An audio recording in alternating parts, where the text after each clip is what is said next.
दोस्तों नमस्कार, मेरा नाम है राजेंद्र प्रताप सिंह और आप देख रहे हैं यूट्यूब चैनल कारवां प्रयागराज। प्रयागराज में दुनिया का सबसे बड़ा आध्यात्मिक मेला महाकुंभ चल रहा है।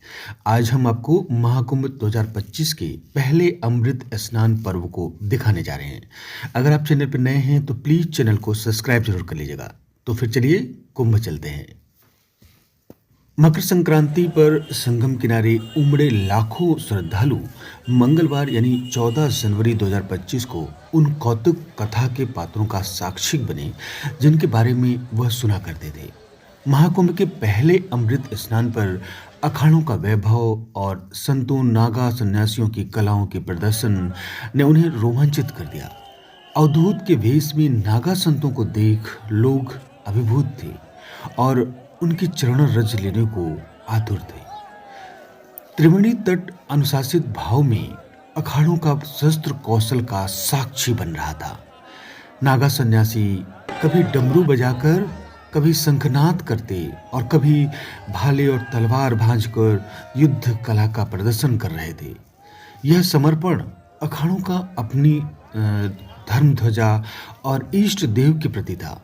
इससे संगम क्षेत्र की अलौकिक घटा अविस्मरणीय बन गई। सूर्यदेव के मकर राशि में प्रवेश करने के पर्व पर मकर संक्रांति ने सभी 13 अखाड़ों के अमृत स्नान की नई गाथा लिखी। गुलामी के कालखंड में अखाड़ों को मिला शाही स्नान अब अतीत है और अमृत स्नान के रूप में प्रत्यक्ष है। सर्द हवाओं के बीच निर्वस्त्र हजारों नागा सन्यासी आचार्य मंडलेश्वर सेक्टर 20 स्थित अपने शिविर से निकले। उन्हें देखने के लिए दोनों ओर खड़ी श्रद्धालुओं की भीड़ जयकारे लगा रही थी। सुबह 6:15 बजे स्नान शुरू हुआ। श्री महानिर्वाणी अखाड़े और अटल अखाड़े के संतों ने सबसे पहले स्नान किया। फिर निरंजनी व आनंद अखाड़ा के संतों ने स्नान किया। उसके बाद बारी आई जूना अखाड़े के संतों की। विशाल संतों का समूह का नेतृत्व जूना अखाड़े के पीठाधीश्वर आचार्य महामंडलेश्वर अवधेशानंद गिरी कर रहे थे। मैं भी इस अखाड़े के साथ हो लिया। आगे धर्म ध्वजा चल रही थी, उसके पीछे नागा संतों का समूह शस्त्र लिए कलाबाजियां करता चल रहा था। पीछे पालकी पर सवार देवता पवित्र भाले सूर्य प्रकाश और भैरव प्रकाश लिए नागा संत हर हर महादेव के नारे से त्रिवेणी का तट गूंज उठा। मानो लगा त्रिवेणी की तीसरी धारा इस अमृत काल की बेला में जागृत हो गई है। श्रद्धा भाव से भरे लाखों लोगों की कतारबद्ध पंक्ति जय घोष संग कभी हाथ नभ की ओर तो कभी संतों की ओर कर रही थी।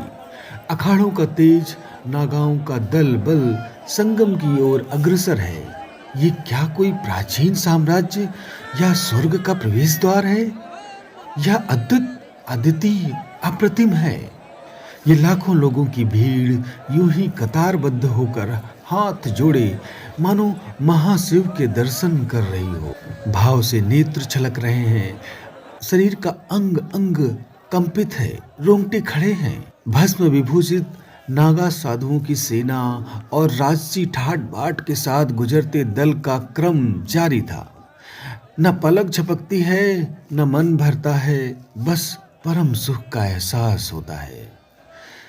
सुदूर कंदराओं, पहाड़ों और दुर्गम स्थानों से निकलकर अपने अखाड़े के महामंडलेश्वर अपने देवताओं की रक्षा करते तीर्थराज की रेती पर जहां कहीं भी चरणों के चिन्ह बने, मानो वही स्थल भक्त वत्सल का है।